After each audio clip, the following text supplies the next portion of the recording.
Rhett and I are not super jacked up about the Four Nations, but it could be that we're a little curmudgeon's going to curmudgeon.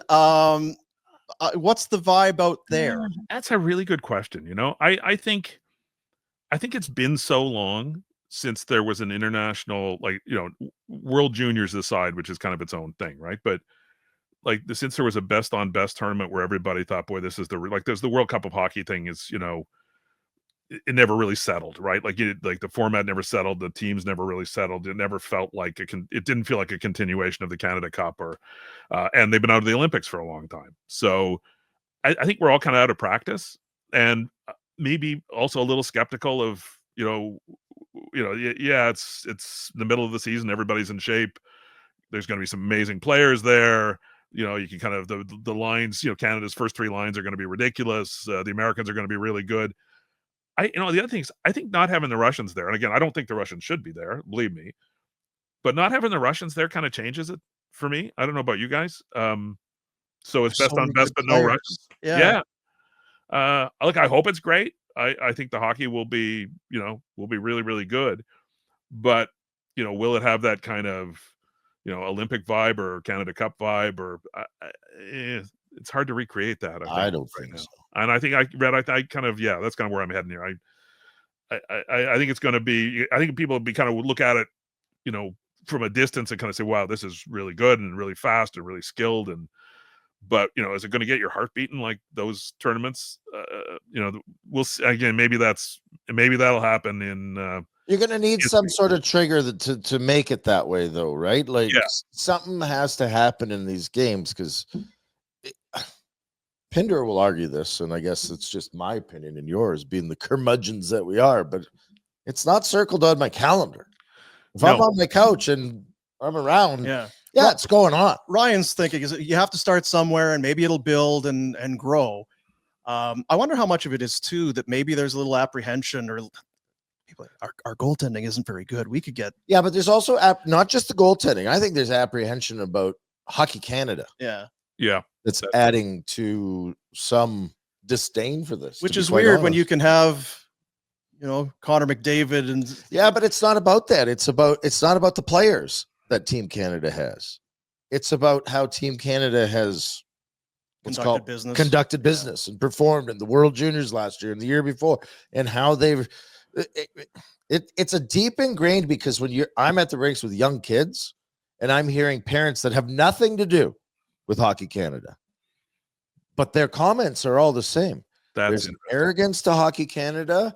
There's a give us your money to Hockey Canada, and there's a dislike for it, to be quite honest. I'll tell you, I felt that creeping in watching the World Juniors the last 2 years personally, because that is so much a Hockey Canada production, right? Like that's their soundstage, right? And it's all about the kind of the greatness of Hockey Canada in a lot of ways is the subtext of that tournament. And I find that tournament a little harder to stomach now, just because of that, the background music playing, thinking, oh yeah, those guys, who are selling, virtue and flag waving and all of this wonderful stuff for a profit. They're not that great. So but it's interesting that's out there in the community. And this one, I think, I guess the thing is that it's also, is it going to feel kind of authentic? And that's, again, a weird word, because what's authentic at this stage? Olympics are authentic to a certain extent, only not because of how the Olympics operate. I think, again, we all have our eyes wide open to what the Olympics are, but it's still, I argued with Pinder, but I will watch pole vault because it's the Olympics, right? There's an aura to the Olympics and going after that gold medal and being part of the Olympic tradition.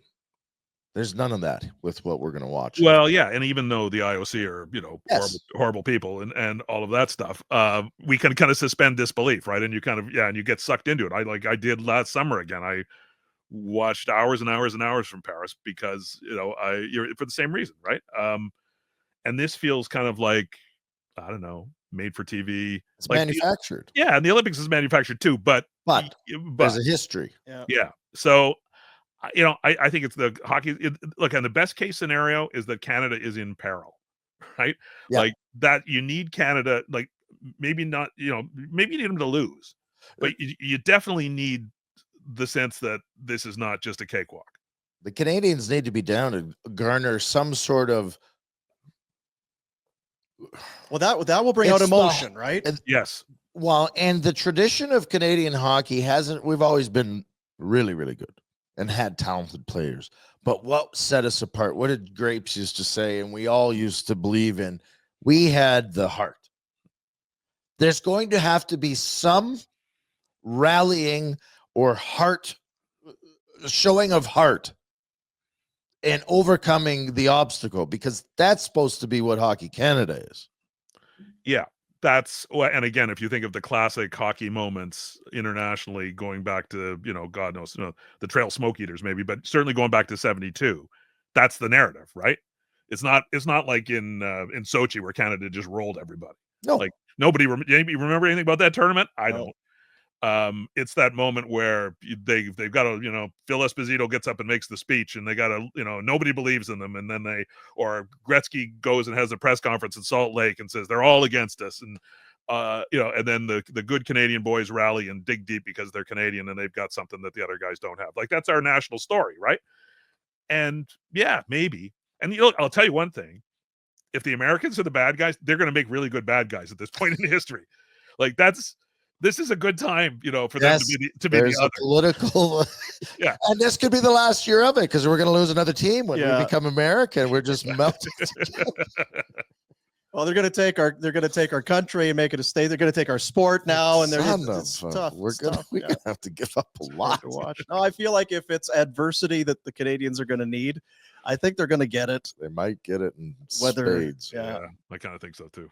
Hey guys, thanks for watching. Be sure to check out more of our content right here on the Flames Nation YouTube page. We had a bunch of great long-form interviews. You can check out some videos we've done as well outside of the studio. And of course, if you want more writing or merchandise stuff, flamesnation.ca or nationgear.ca. Appreciate you watching.